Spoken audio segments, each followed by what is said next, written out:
$200 fucking dollars? 200? Is that for a bundle or is this true?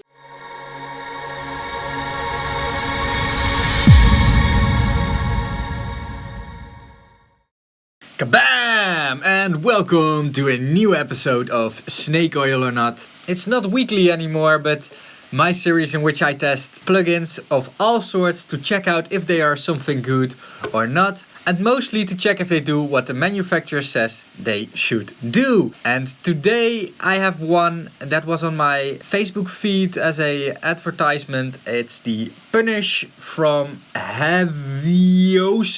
If we look at the image of the plugin, it looks like a hardstyle plugin. It's got the sun in the center of it, I think that's the sun. So yes, we've still got some analog looking buttons on it, so that's a -1. No good mix goes unpunished. That's an assault to me. That says directly that my mixes aren't good because I haven't used the Punish yet. Videos and tutorials. 18 minutes long! Holy crap! 18 minutes! Oh, and I cannot go full screen. Okay, no. Then we need to do it with small screen. So now I'm going to click this on and slowly push the punish knob up, and then I'll talk about what we're doing.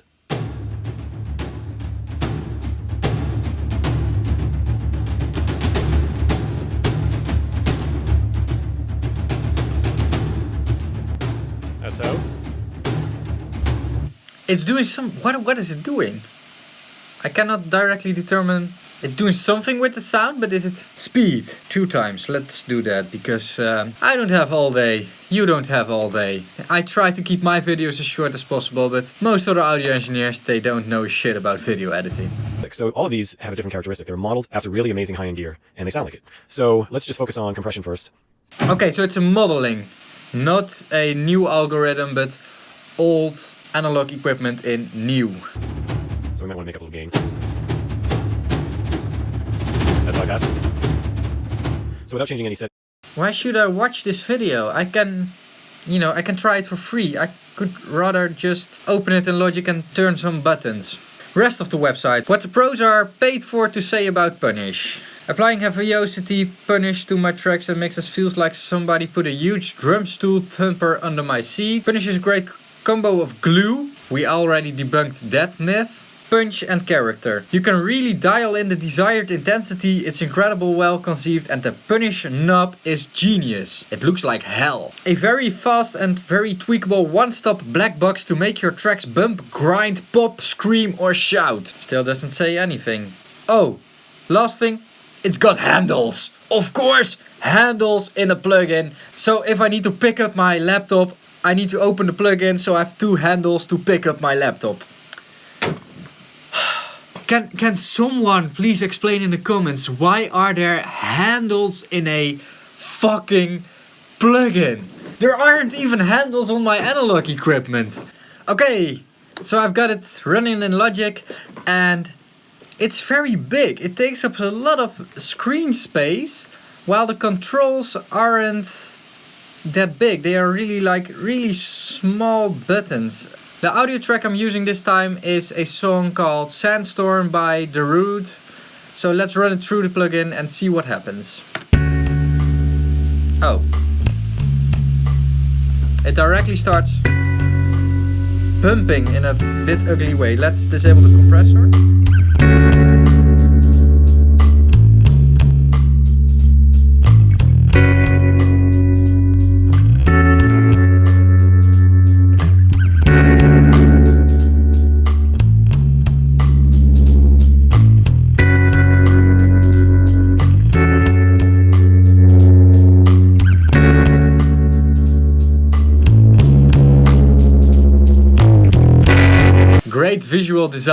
Great visual design.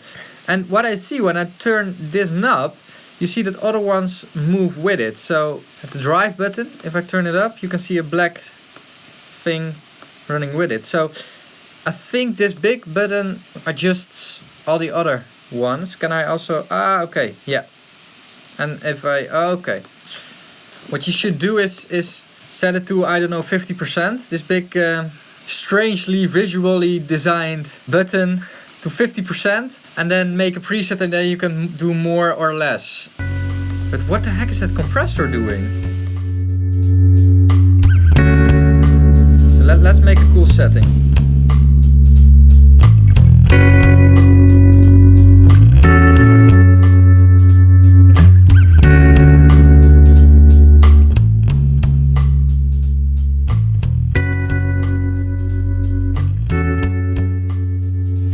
What the fuck?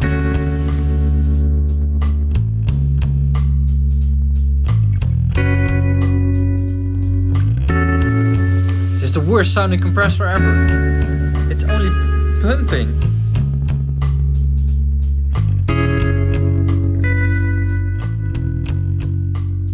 I really don't like that compressor. Let's try another.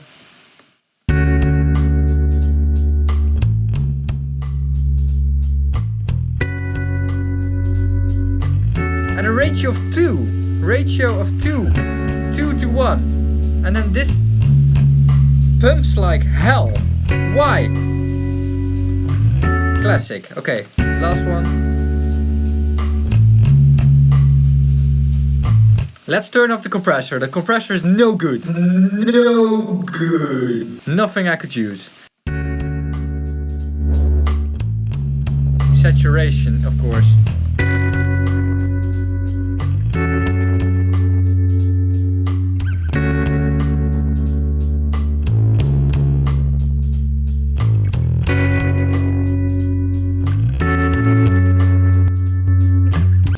What does the transients mean? Oh. Hear that kick?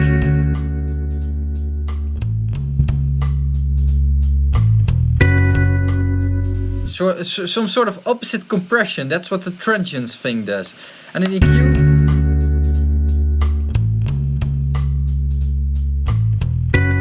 Yeah, I don't need the EQ. If I want EQ, I pick a fab filter. Okay, so we've got transients and saturation. Let's.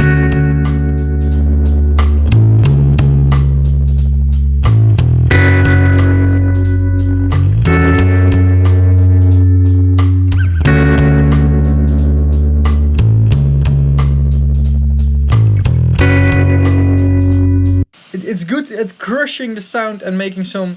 Adding crackles to it, and now you say, why should I need crackles? Well, for instance, Hammond organs or Rode, those keyboard, not keyboard, those key instruments, they really need or can have some crackles in there. It's some emotion. But what does this thing cost? What is that? $200 fucking dollars? 200? Is that for a bundle or is this? Is this true? $200. So $199 for a plugin that can give you a bit of crunch. It is, however, the best looking one from all the crunch plugins out there. I would love to use it just because of the looks. It would be nice to have this thing bypassed on a bus and just turn the button when a client is over here because it looks so amazing. In terms of sound, it isn't bad. It really isn't bad. It's just a good cruncher. It's a good crunching plugin. That's also what they say. They punish. Like, I think you can really get good sound out of it. But $200? And there are already so much more distortion plugins out there. And I hate to say it again, but for instance, the FabFilter Saturn, that are much more versatile, that are much more easy to use in terms of user interface, that are also much cheaper. And you get more from it. Of course, you can say that this one has a compressor and an EQ in it. Let's be honest, that compressor is just pumping the hell out of it. It's not like I would want to use it. And the equalizer is also like a cool gimmick, but I don't see a reason why I should use it. That saturation and that transient thing is the combination that makes this thing what it is. But that doesn't mean that you need this one to do this. So it isn't really snake oil because it does what they say it does. And it looks cool and stuff, but I don't see a reason to own it or to buy it.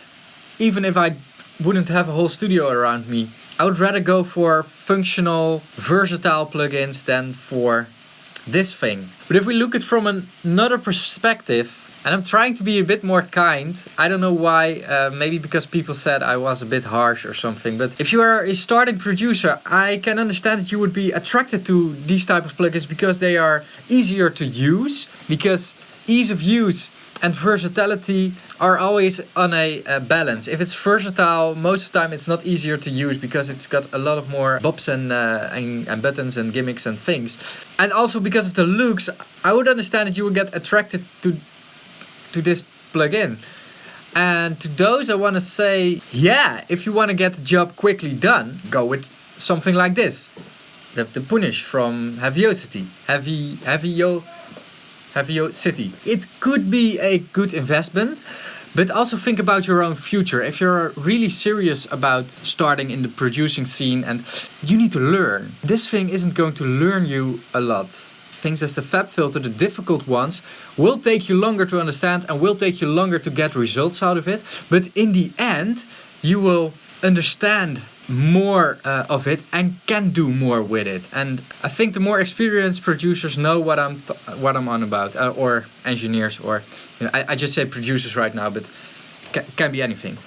My conclusion for the Punish by Heaviosity is just that what I just said. I'm not going to repeat it. I don't see a reason. If you like this video, please let me know by giving me a thumbs up and also consider supporting my Patreon campaign. I really appreciate it if you do, and I also really appreciated it that you watched this video till the end. So thank you for watching, thank you for your time, and bye bye!